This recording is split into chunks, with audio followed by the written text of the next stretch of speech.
You've heard the old saying, the show must go on? Not when they kill the lead actress. Head out to the Colossus Casino. It's the one that stages Broadway-style musicals. Stay alert. A young woman's life has been taken away from her. We can't give it back, but we can find the truth.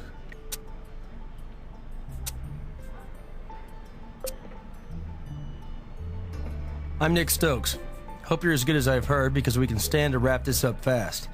An event like this is the wrong kind of showstopper for all concerned. Let's go see where reality messed up the fantasy.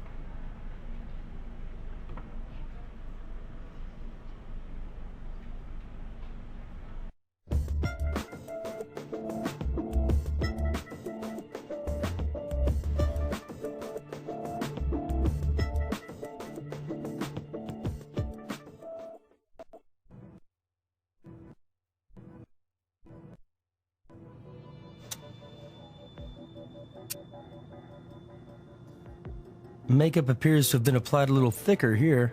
What do you think? Whoa, some deep bruising peeking through that makeup. She had something to hide. Well, the special effect was a gunshot wound in the chest. Happens to be next to a real wound of some kind, close to the heart. You know what a squib is, right? Explosive that simulates an impacting bullet? Gun-related effects are dangerous, and squibs are high on the list. Incorrectly prepped, they can wound an actor. Often, metal plates or other protective gear under the actor's clothes protect them from the blast. This stuff is usually used in film, and I gotta say, I don't care much for the idea of them in live theater.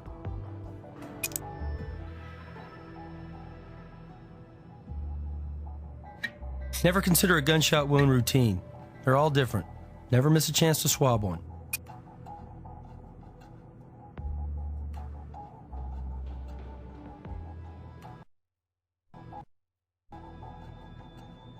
Some might call this a woman's gun. Small caliber revolver, perfect to pack in a purse, good fit for a smaller hand. Spent casing in the chamber. Is it possible that an actual bullet was fired out of this gun? Got some residual powder in the barrel here.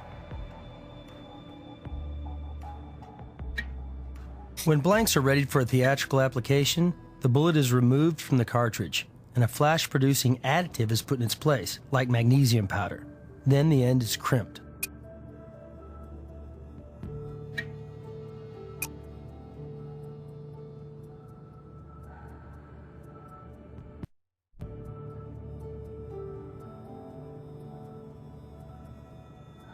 I'm Nick Stokes with the Crime Lab, and this is my assistant.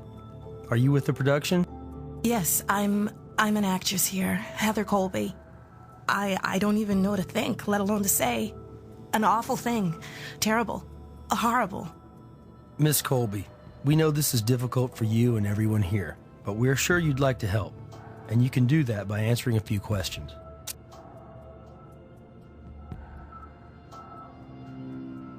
This was our tech rehearsal. Standard for any production, but particularly important for one like ours. You know, with so many special effects, like the shooting scene. Hang in there, Miss Colby. Now, could you walk us through it? I really don't have all that much to tell you. First, we had the argument, and then, of course, I shot Meryl and began covering my tracks. Whoa, Miss Colby, was that just a confession? If you have something important to share, you'll need to know your rights. Rights? Oh, I can see how that sounded. I'm sorry.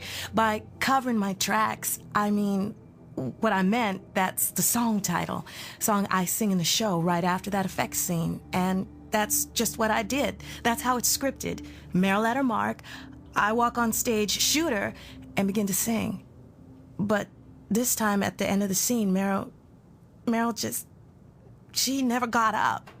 That had nothing to do with me. I was shooting a blank. That horrible squib must have exploded. She complained about them before, said she'd been burned, but this? I never heard of a squib killing anybody before.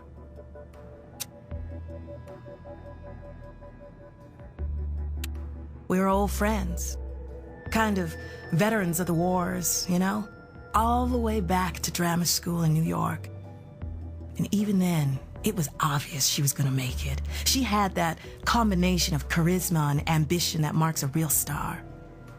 We worked together often, not a team so much as actors whose on-stage chemistry gelled so well that when the right roles came along, we got cast. Oh, I know, big talk, right? If we were such hot stuff, why were we still paying our dues in dinner theaters and regional productions? You got a right to say that about me, but not Meryl. She was nominated for a supporting Tony on Broadway just last season. And she's a star here in Vegas. She was a hometown girl, you know? And this production, she was great. Finally, the perfect part. And the buzz? People from both coasts were coming in for the premiere. I just know. I know. This would have done it for her. But then I guess this production was it for her, wasn't it?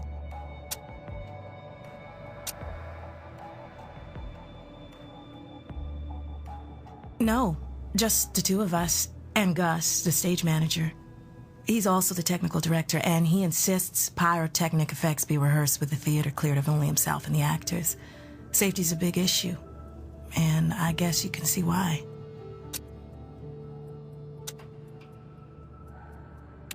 Well, he's around. His job sort of takes him here, there, and everywhere. I think the last time I saw him, he was heading for the prop room.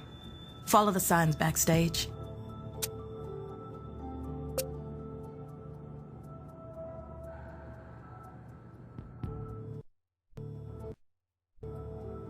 It's a mark called a mark. Shows actors where to stand. It's used more in film than theater for camera purposes, but with special effects like these, those involved need to hit specific marks for safety, thanks to which we'll know exactly where the actors were supposed to be during this scene.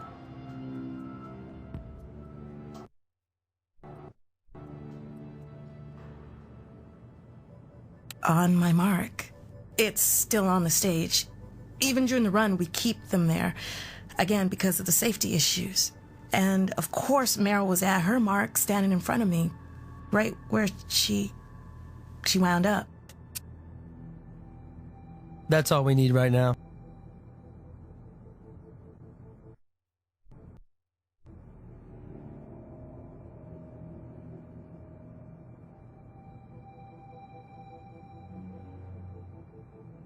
Sir? Excuse me. What? Oh, you're the police, aren't you? I'm a little out of it right now. Big shock to everyone involved. Nick Stokes, Crime Lab. And you are? Clayton Regis, Meryl's husband. I'm afraid I'm confused. If this is an accident, why are you people here? I'm trying to deal with the loss, okay? And one thing that would help me is to know what happened here. Is it negligence or something else? The fact that you can ask such a question shows why we're here, sir. And we're going to have answers for you and for your late wife.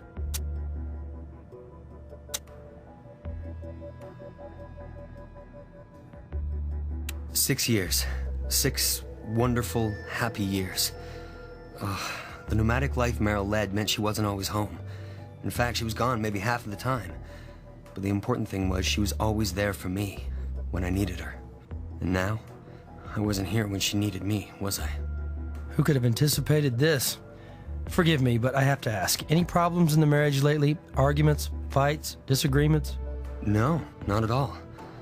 Hey, I won't kid you. It wasn't easy having an actress wife. On the road all the time. I'm in showbiz too, you know? I do various acrobatics, but it's all here in town for casino shows. Sometimes we'd argue about whether a job was worth it, worth her leaving our happy little home. Sometimes I thought she took parts that didn't pay enough or were just too small for a big talent like her. That kind of thing. Nothing unusual for a couple in our situation. And we always worked it through.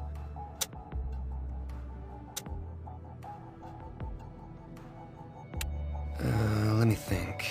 I guess I must have been at the Java Net and Brew.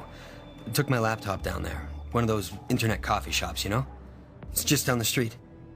Anyway, I was coming back to the theater to pick her up, like always, when I saw the ambulance and the police cars.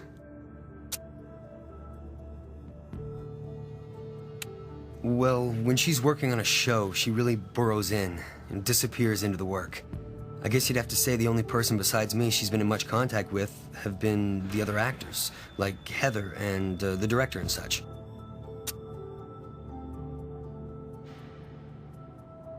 I'd know him when I see him. If I've ever exchanged more than half a dozen words with the man, I'd be surprised. I do know Meryl met with him often, as you'd expect. He wired her up for the stunt today, of course. I have to say, I never did feel right about those damn squibs. What would have been wrong with a sound effect or something? It's not the movies. She said Gus was all gung-ho about it.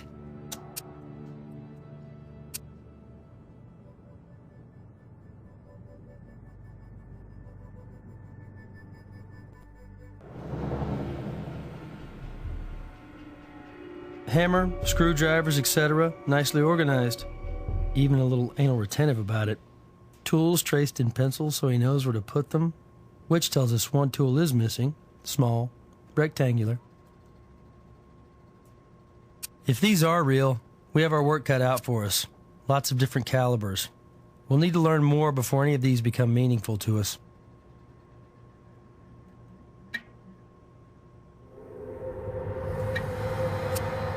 Fairly complete print.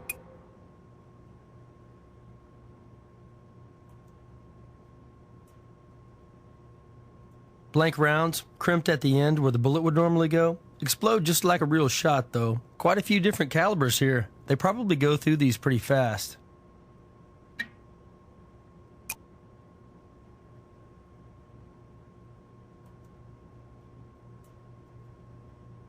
Shots of Meryl.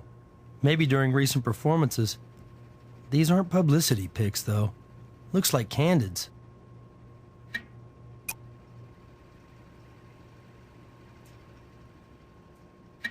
Sprinter mock cross trainers, size 10.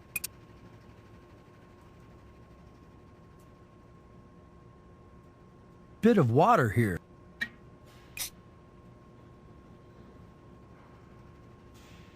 Rifle rack. One of the guns is missing, though.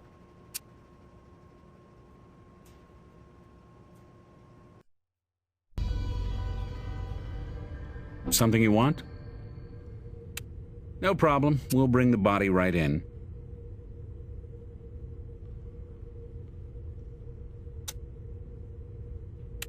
A single bullet entered the victim's chest, breaking apart as it struck the sternum. Fragments going just deep enough to pierce the aorta.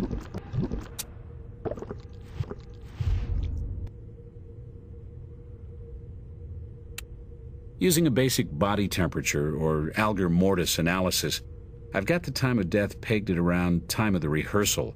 No great revelations for you, I'm afraid. Straightforward stuff.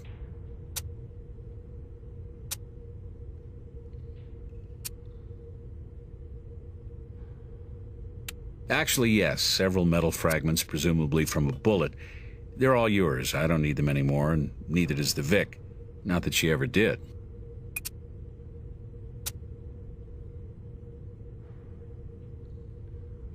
Whew, been a wild night, so I'm not as far with Ms. Regis as I'd like to be. Frankly, I haven't even cleaned and prepped her. Anything else turns up, you'll be the first. Meantime, feel free to check the body over. I've got plenty to do.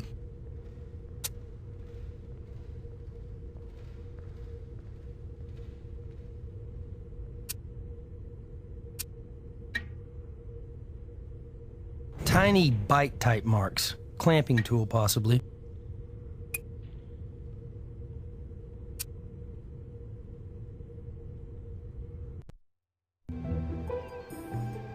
Yes? That DNA's been amplified and graphed. It's in the computer. Unsurprising discovery number 1. Substance you found is gunpowder mixed with magnesium powder. Unsurprising discovery number 2. Traces of plugging material. Gun you found was likely loaded with a blank and was fired recently. That print has been scanned into the computer for you. Water. Best I can do you is profile it chemically and let the computer help you find the source.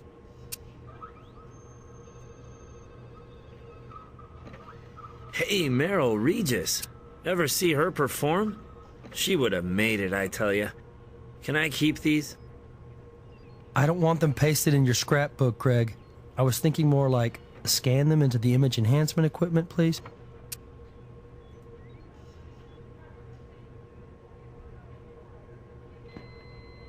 This is a squib with a sound detector. Firing the prop gun causes the sound sensor to detonate the squib, but this one also seems to have a wireless receiver. For what purpose, I can't tell you. Would seem redundant. Hey, this is an amateur night. Sophisticated setup. The blast plate was damaged, but that's not unusual. Explosive powder residue levels were consistent with a proper load. Our Vic must have felt a real kick when this baby went off, and no signs of tampering either. Just because it's a prop gun doesn't mean a little item like this can't fire real bullets. Can't confirm whether a bullet has been fired recently from this prop or not, but I can tell you it's a .22 caliber. This is what's known as an unfired blank round, .22 caliber. I scanned the shoe prints into the computer. Small caliber bullet broken apart. If you don't tell Grissom, I'll make an educated guess. .22. These marks suggest a clamping tool. I may be able to match them to the right tool if you can bring it to me for comparison.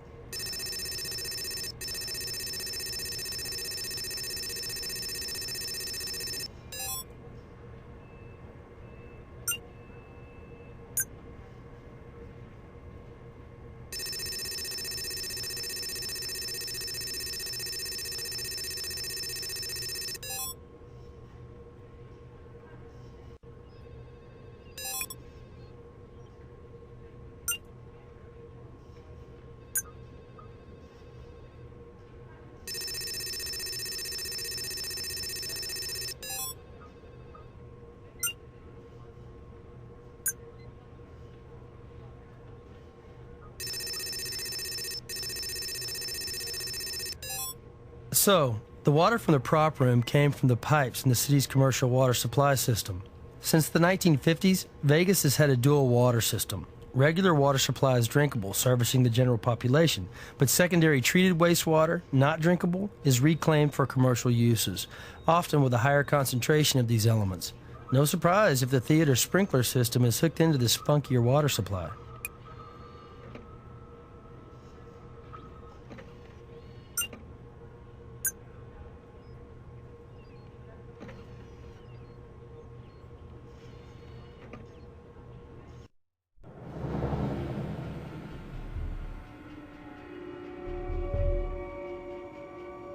Let's see, 9mm, 308, 338. Here we go, .22 caliber. Let's grab this one.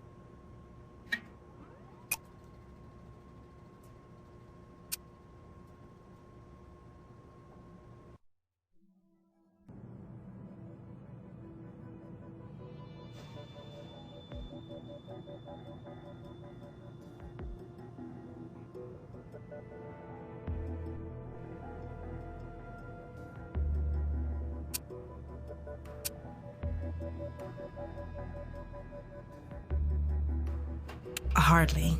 We were colleagues and old friends. I already told you so. It's part of the scene. You know how hard this is for me? Please. Really, killing her wasn't part of any scene. That's what we're asking, Heather. She was my friend. Of course I didn't kill her. I can understand you're upset, but understand what we're thinking. You were holding the gun, and the bullet fragments from Meryl's body matched the gun's caliber. Could that weapon have been loaded with something other than a blank? I had nothing to do with loading it. I suppose it's possible. But no, even if someone else traded a live round for my blank, part of our stage training is to aim a weapon with a blank away from the other actor. It's an illusion. From the audience, you can't tell. It's reasonable, Miss Colby. But you should know we can track the angle that a bullet enters a body, so it wouldn't do any good to... Check it all you like. Upside down and sideways. Just leave me alone. Why are you harassing the victim's best friend? Are you that desperate for a suspect? I had to watch someone I loved die. Isn't that enough? That's all we need right now.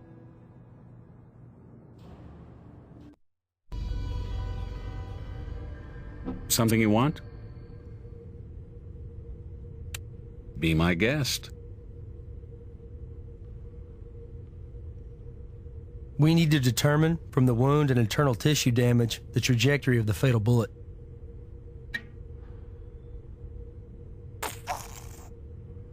Using microsil to cast a wound, huh? I remember another newbie doing that. Unconventional, but whatever works. We should be able to get a trajectory from the mold and show that the shot either came from Heather's gun or didn't.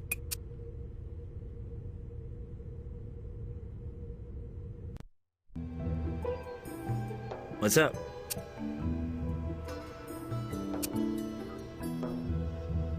Dummy round. Just like a regular round, but a prop without gunpowder. Used for all kinds of stage work, except for actually shooting. So, we've got prop bullets matching the caliber of bullet the doc recovered from the body. However, dummy bullets lack an explosive charge, but if a bullet was already in the chamber, the force of the blank round would have fired it out. Looks like Heather Colby isn't the only one shooting blanks.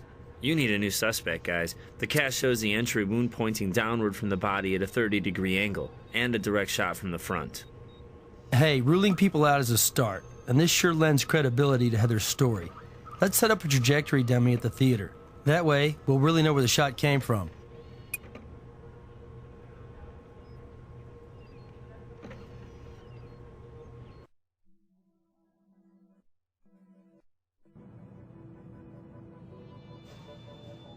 This dummy will help us trace the bullet's trajectory. We know it was pointing down at about a 30-degree angle. Since actors are trained to face slightly toward the audience, the angle on the pointers would seem about right.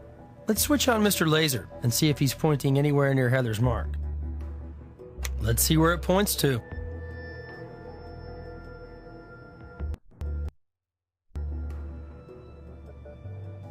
Now that's interesting. It points right down to the orchestra pit. Some kind of electronic transmitter.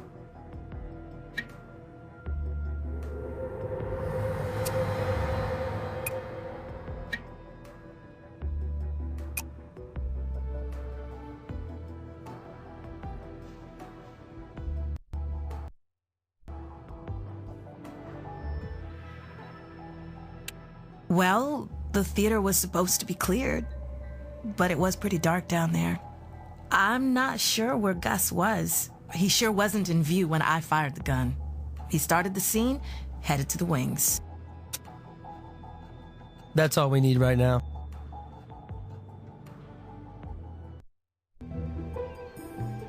Hey. Prints in the computer for you. You're welcome. Remote backup detonator. Can be used to trigger the squib should the gun fail. A logical backup in a theatrical situation.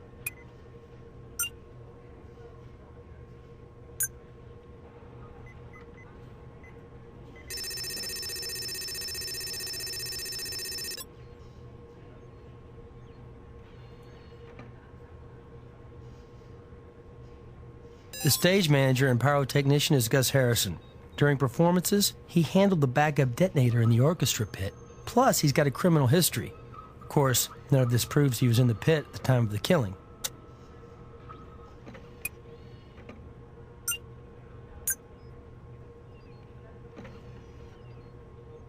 Meryl had a shiner when we found her. Let's take a closer look and see if she had it before she died, when this photo was taken.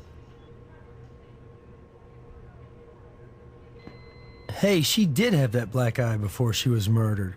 Finally getting somewhere. This candid is a real-life argument, not something from the show. Gus could have been stalking Meryl.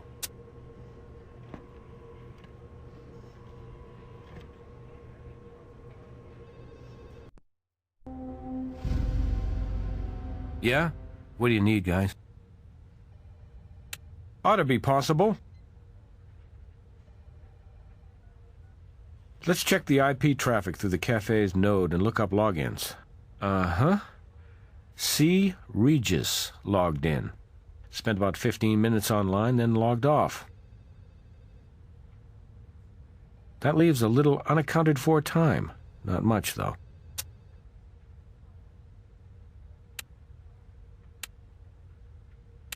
So he cleared the theater, had access to the orchestra pit, which is where we now think the shot came from, Plus, he's got a criminal record and is the guy in charge of the pyrotechnics. Oh, yeah. Let's definitely get to know Gus better.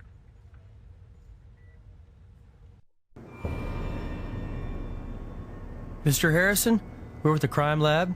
Can we have a word with you? Sure, of course. Wondered when you CSIs would get around to me. Call me Gus, though. That's what my friends call me. Want to help any way I can. Doesn't do much for my rep, but fatality on my watch. We'll keep it Mr. Harrison for now. We try to keep it professional.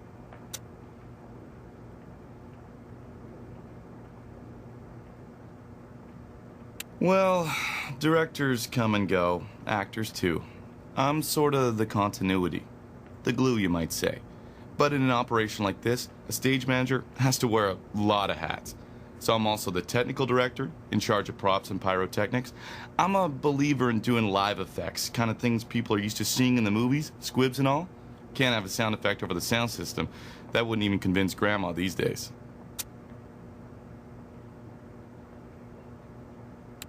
Great gal. What can I say? She was the closest thing to a local star we have in Vegas, as far as legit theater is concerned. Hollywood and Broadway had been sniffing around. I worked with her before, but I wouldn't say we're friends. Co-workers. Friendly. Sure going to miss her.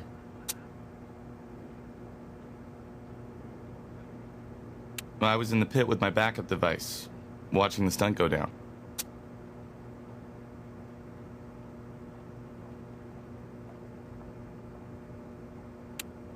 Well, whose else would there be? I told you, I'm the prop guy. Pyro man. That's a remote detonator. I push the button as a backup. If the gun blasts don't detonate the squib, last thing you want in the middle of a show is to have one of your big scenes go flat because an effect fizzles. That's all I got for you right now.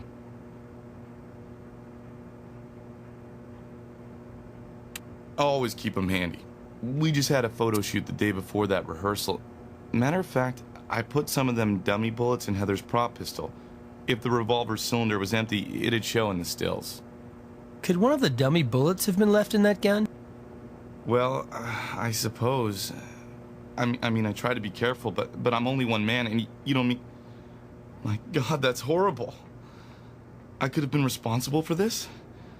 I mean, accidentally responsible. No, hell no. Even if I did screw up, and I didn't, Heather followed my stage directions and fired away from Merrill, angled to one side.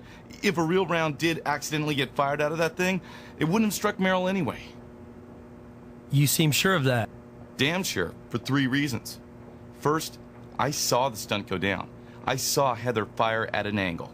Second, I count the bullets I use, always. And with that photo shoot, I clearly remember doing that, both before and after. And finally, I always disassemble, clean, and oil the prop weapons after they've been used. That's all I got for you right now.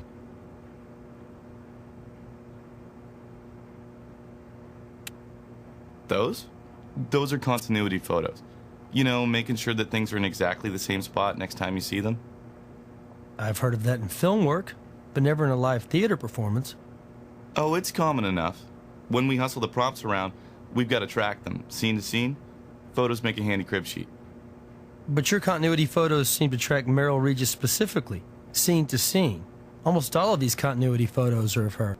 Hey, can I help? She was the star of the show.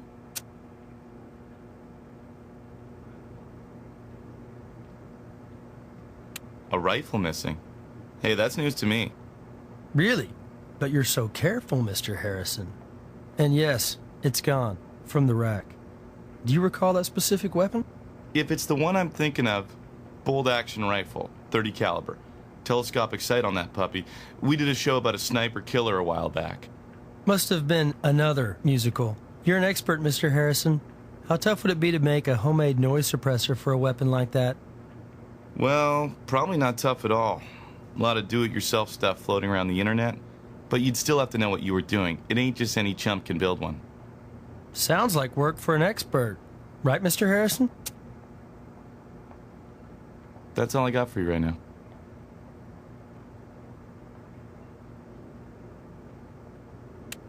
Why the hell would anybody do that? Why don't we ask the questions, Mr. Harrison?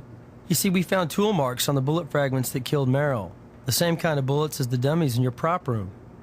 It'd be easy to pull the bullet out of a dummy and load it into a gun with a blank behind it. Then you wait in the orchestra pit for the exact moment when Heather shoots. And from the darkness, shoot Meryl yourself. An instant accident. Yeah, right. I wouldn't just go out and buy a damn bullet. I'd make a homemade one. See, there's a paper trail when you buy cartridges, Gus. You had a handy supply in the prop room. A little work, a little knowledge.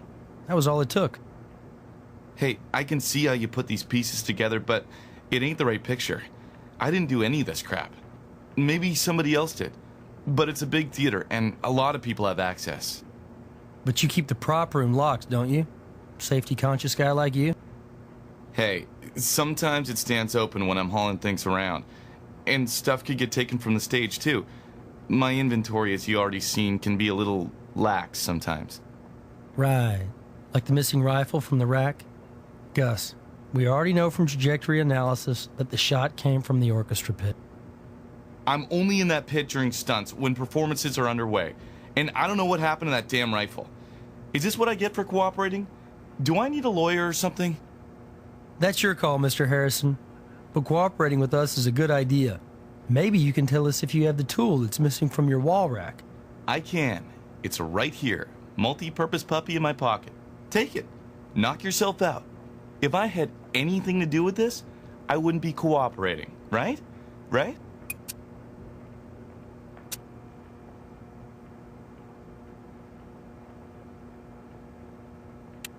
Hey, she was alive last time I saw her. You mean from the pit, during the stunt? No. I mean, after her death scene, I checked on her. I was down in the pit, yes, where I was supposed to be, and she was laying on the stage, just where she was supposed to be. Meryl whispered, kind of irritated like, that she got a bit of a backblast from the squib. I told her I'd fix that for her, before the performance. Fortunately for you, Mr. Harrison, the squib we analyzed tends to corroborate your story. Meryl's protective plate was damaged, and you couldn't have known about the backblast unless you had really spoken with Meryl after the squib detonated. But we have to follow every thread. Look, I know you do. I said I'd cooperate, and what have I been doing? So if you don't mind an outside expert asking, if Meryl was flat on the stage when she was shot, what does that do to your trajectory notions? It calls for another look, back at the theater.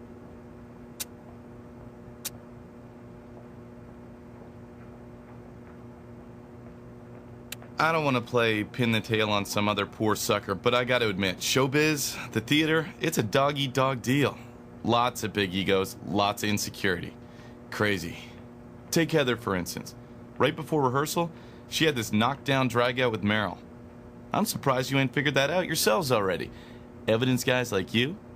You're still on our list of suspects, Mr. Harrison. Yeah, I can live with that. As long as you promise to cross off my name when you realize I had nothing to do with this.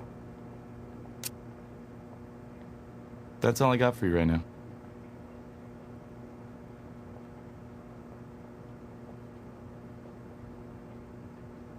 Listen, I hold on to this job by being discreet. But yeah, that's Heather and Meryl going at it. Kind of a lover's quarrel, if you get my drift. Stirring an angry husband and you've got an instant soap opera. But that's all you get on that from me. Go to the sources if you want more. Heather and Clayton have probably left the theater by now. We could try to track them down at their homes.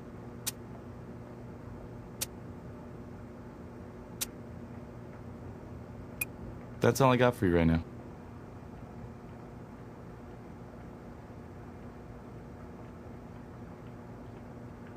An easy one for once.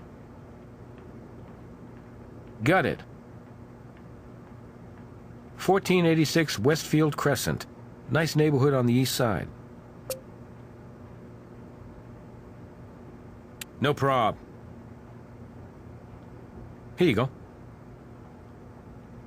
216 Vermont Drive, residential area, northwest.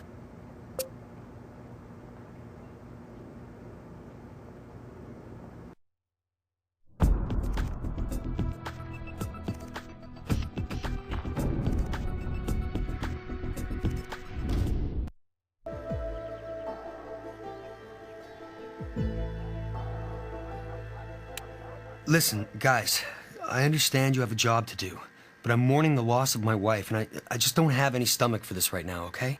That's all we need right now.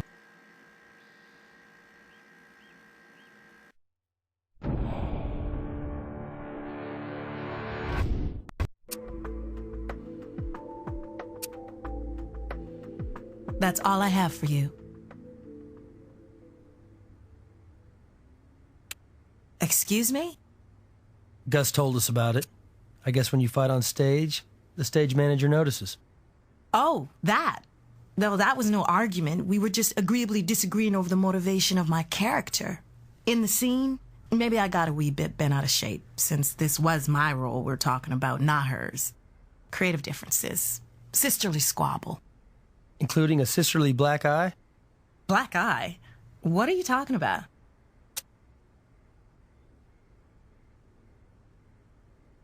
You know, suddenly, I'm not liking the tone of this. I don't want you poking around in my things, my business, not unless it's official. Understand?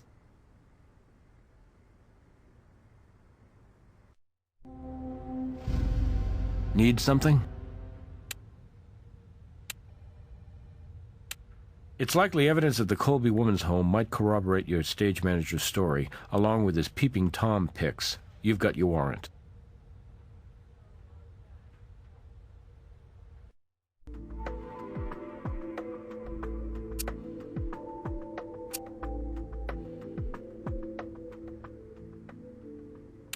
All right. All right. Anything to put an end to this. That's all we need right now. Heather's a college grad, bachelor in performing arts. Passion's running a little hot, but I wouldn't call this a love letter.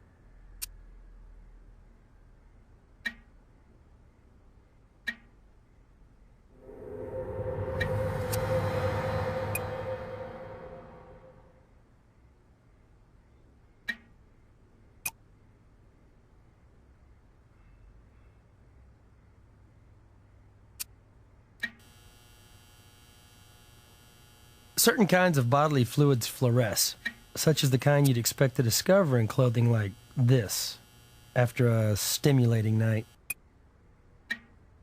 Think these will fit me?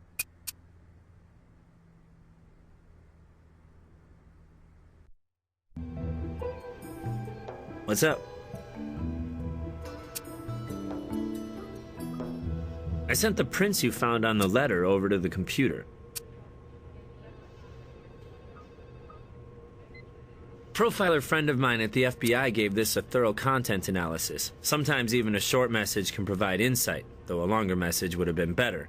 My guy says we're likely looking for somebody with a university education, sociable, assertive, who tends to read a lot of very visual, descriptive fiction. Screenplays, maybe.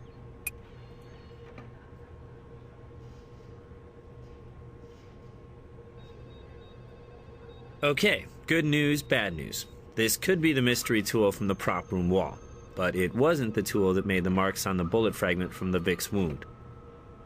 That still doesn't clear Gus, though. Guy always seems to know more than he's saying. Vaginal fluid.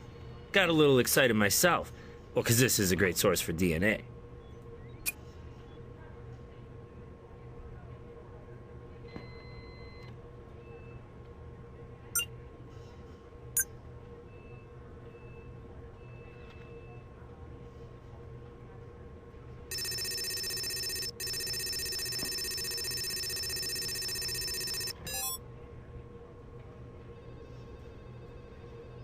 Whoever wrote this letter was in the prop room recently.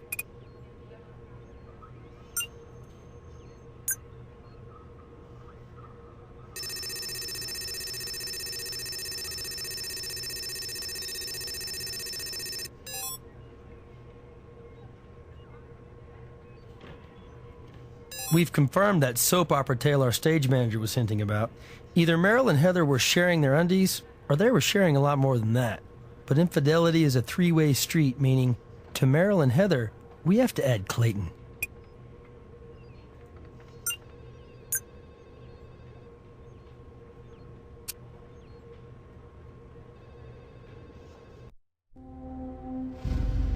What's up?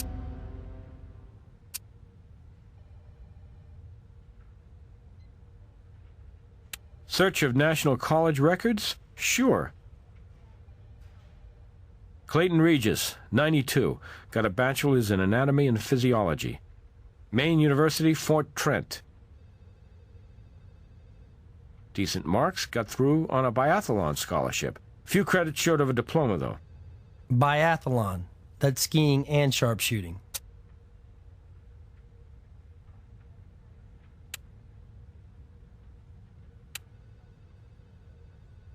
An argument and a love affair? While your trajectory analysis suggests she probably didn't kill Merrill herself, we still need the story between those two.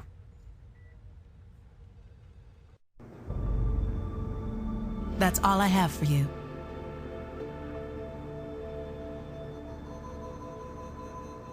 If I were, and I didn't say that, what business of yours would that be? Why can't you let Meryl rest in peace? She might rest more peacefully with her murderer behind bars. We have physical evidence suggesting you two are intimate. We'd like you to confirm that. Would you? Try holding your breath. You'd look cute in blue. That's all I have for you.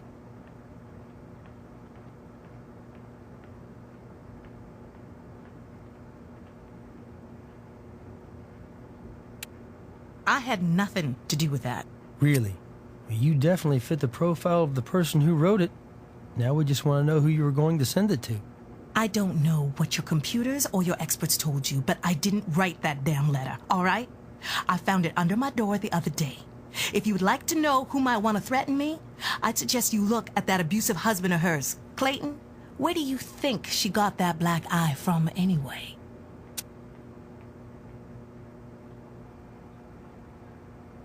All right. Anything to put an end to this.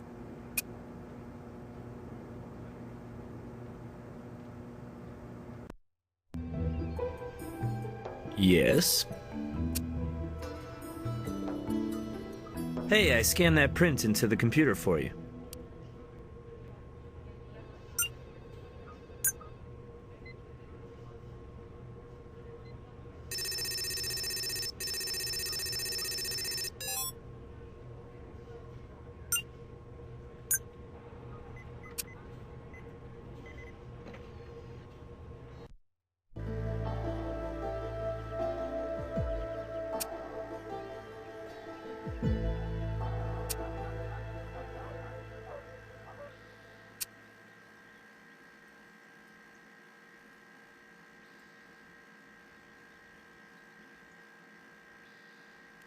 Of course. They were co-starring in a show.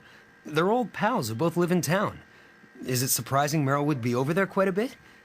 Why? What do you know that I don't know? I was wondering about that. The mortician had to cover it up. I thought it had something to do with her falling after she was shot. Heather Colby? Of course not. Why would you even suggest that?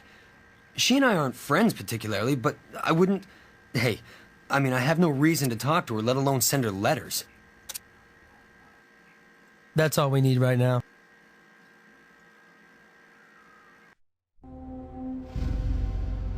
Yeah? What do you need, guys? His profile matches the analysis from the letter. His wife was sleeping around with another woman, who implies that Clayton was the one who gave Merrill the black eye? Well, I'd say that's an invitation to dine. Go see what the happy couple's home has to tell us.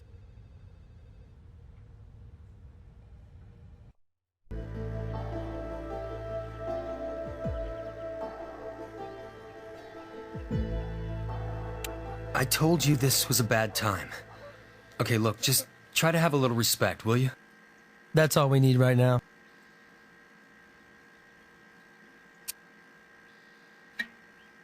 Bruno Pogli Lozano loafers, size 10.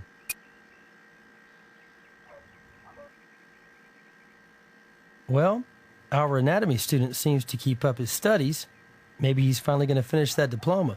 Or maybe he's already graduated, murder cum laude.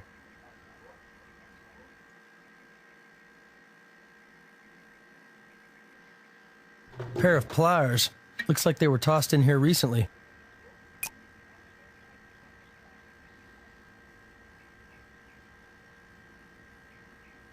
That's really strange. There's some holes drilled into this soap.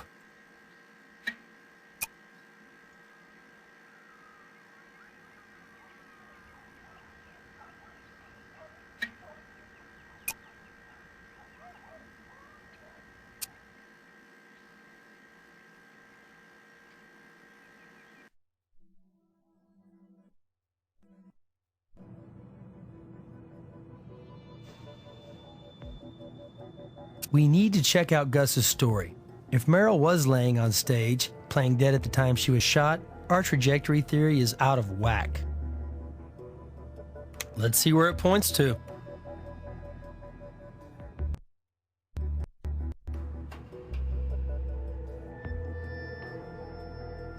Now we got it. With the sloping angle of the wound, if Meryl was laying on stage when she was shot, it would have come from that box seat. Interesting print, impressed more towards the instep, suggesting a slight pronation.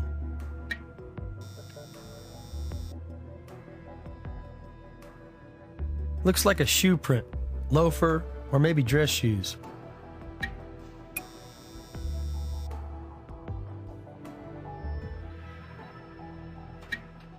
Faint trace of some powder. Nice catch. You are good.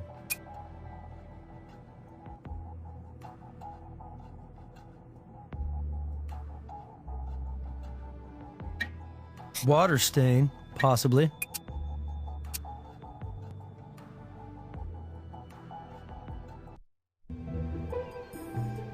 Hey. Shoe print scanned in the computer. Walk over to the computer and you'll find that shoe print scanned in. Traces of barium, lead, and antimony. Main ingredients of that ever-popular favorite, gunshot residue. So we've narrowed down our killer's perch. Now if we can only narrow in on the killer, and a reason for the killing. Well, at first I thought we had residue from drinking water. See, I found traces of fluoride. Only further tests gave up various levels of copper, cadmium, nickel, and antimony. Water picks up traces of these elements passing through various pipes. You may be able to narrow down the neighborhood of origin with a computer search. Bruno Pagli Lozano's. Definitely my style, definitely not my price range. I'll scan them into the computer for you. Perfect match to the tool used to pry the bullet out of its casing. Bar of soap, holes drilled into it. When I noticed they came to a point, I remembered that missing .308 caliber rifle your stage manager mentioned earlier. That got me to thinking, and I took some measurements. Let me guess. Same as that rifle? You're guessing again. I'm gonna tell Grissom that you're right. Perfect cast of a .308 caliber rifle bullet. Standard drinking thermos for keeping things hot or cold. Little water in it, so I took a leap and sent a sample to the computer for you to search the chemical profile.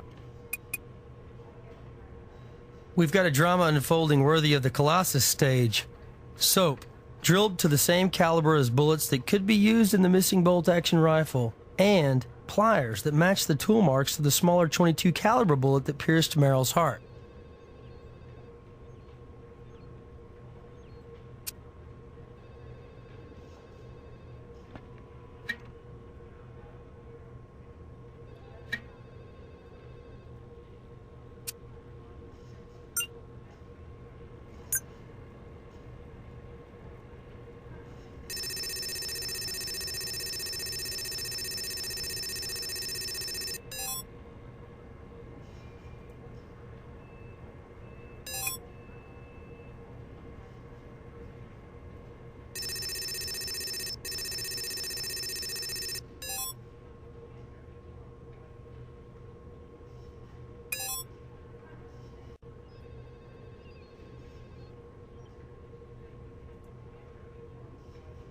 Seems the owner of these shoes from the prop room has been lurking around the balcony box seats.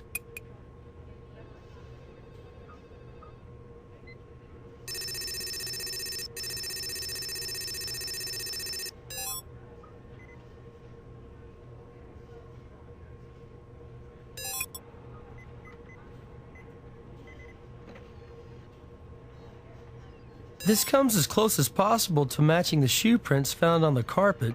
I'm starting to like Meryl's husband for this. How about you?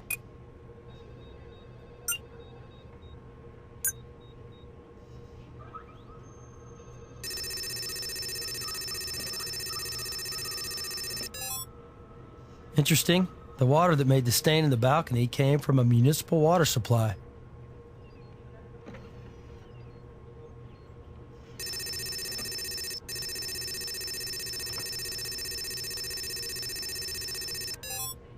Not surprising that it's from a municipal water supply. Even more interesting is that the chemical profile of the water is nearly identical to the water we found in the balcony.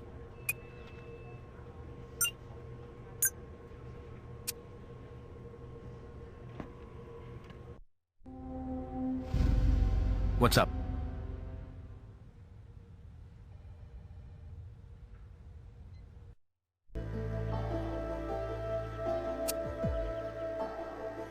I don't have anything else to say to you people.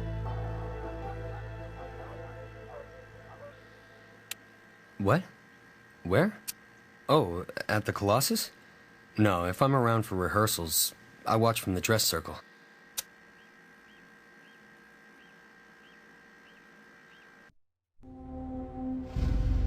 Need something?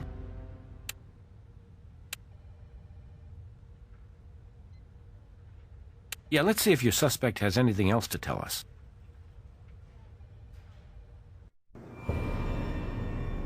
That's all I got for you right now.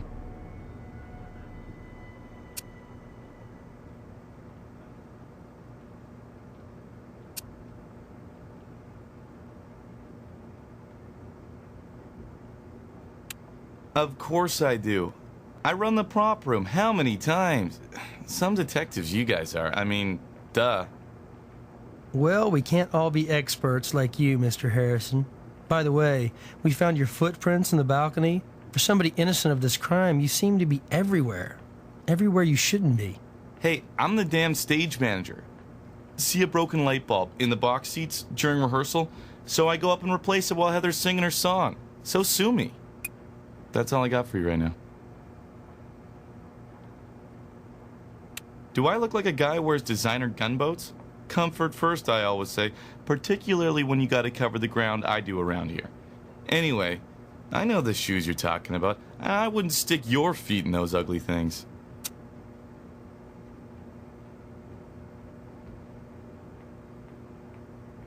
Of course I did. It's my job to notice junk like that. I'll call a plumber in when I'm not spending all my time talking to cops who want to pin a murder on my innocent tail.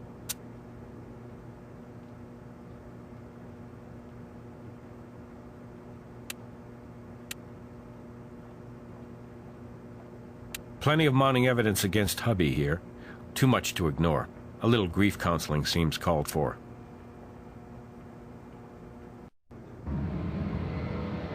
I don't have anything else to say to you people.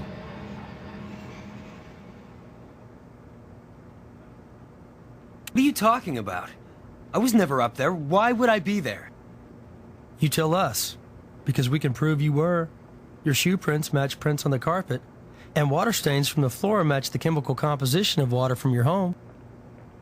Water from my part of town found in that balcony? Oh, how damning. It's a real smoking gun, huh? You people. You take somebody going through the kind of horror I am, and then you make crazy accusations based on flimsy circumstantial evidence?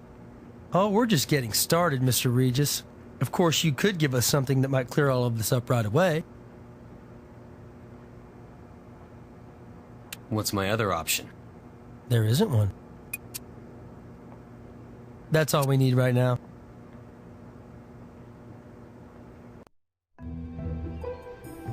What's up? That print has been scanned into the computer for you.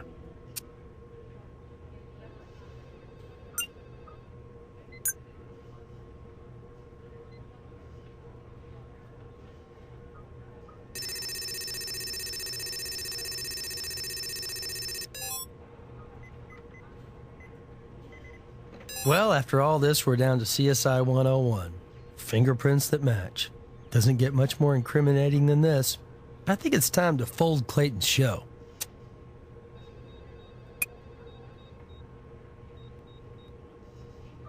Well, after all this, we're down to CSI 101. Fingerprints that match.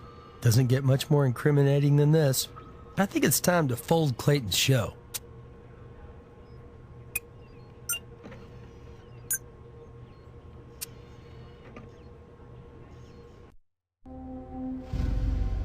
What's up?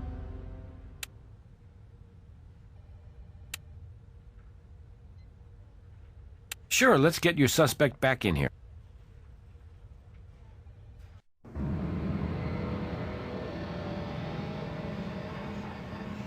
Confession? Here's what I will confess. I loved my wife, and I miss her dearly. And I would never harm a hair on her head. Maybe not, but you give her a black eye, right? You see, Mr. Regis, while you're lying, your fingerprints refuse to. You wrote that threatening note, you found out Meryl and Heather were an item, and gave your beloved a black eye over it. But you were just warming up. You were hanging around when that photo shoot, including the gun close-ups, was underway. You saw and took an opportunity. You snuck the prop room, stole a scoped rifle, as well as a couple of bullets and a blank round. Easy enough to cobble together a noise suppressor, wrap the barrel in a towel, or baffle it with a plastic bottle. Making a mold in the soap, you froze the smaller handgun bullet into an eye-shaped bullet enough to fire from the rifle. Dropped your wife off at the theater, went to Java Net and Brew for an alibi, then snuck back into the balcony with the rifle and thermos packed with ice to keep your ammunition cold. There, you waited patiently for Meryl to lower herself onto that stage and make an easy target for a biathlon marksman like you. The idea was to make it all look like an accident. When the ice melted away, all that would be left was a bullet that matched the caliber of handgun Heather was holding. The photo shoot provided a reasonable explanation for a bullet winding up accidentally in Heather's gun when she pulled the trigger. What a sweet irony, huh, Mr. Regis? Kill your cheating wife and at the same time bestow her lover with a lifetime of guilt? Smug. So smug. What do you know about it? I put myself second to that woman. Her career was the be-all and end-all, and that was fine. I loved her. I believed in her. I was happy to be the house husband pursuing his modest little local career while she made it big. But making it with that tramp wasn't part of the bargain. I sacrificed everything for that woman. Yes, you did, Mr. Regis. You really did. All the world may be a stage, only here at CSI we won't play the fool. An ice bullet puts the cold in cold-blooded murder, but a crime of passion always makes for mistakes in the heat of the moment.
Crime scene management is extremely important, especially in a high-profile case, because everybody wants to come in and see the crime scene. However, we need to take precautions to protect the physical evidence. If there are people that need to be in the crime scene, there are ways of doing it without destroying the evidence. However, we try to keep that down to a very minimum. Once the crime scene has been documented and the evidence has been collected and preserved, then we will allow more people to come in to get a visualization of what the crime scene is about. But crime scene management is extremely important. It's kind of like a balance here. The more eyes you have, the more you're going to find, but yet you don't want to have too many eyes, because then you'll trample other items of evidence, and you still have to keep up the communication, which is extremely important.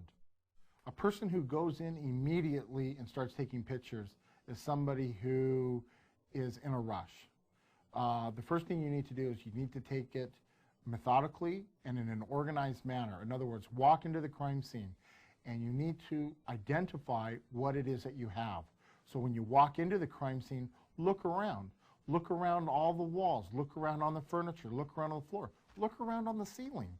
You don't know what's up there. You may have had some bloodletting that occurred, which the blood spatter may have been flung onto a surface, which in this case might be a ceiling.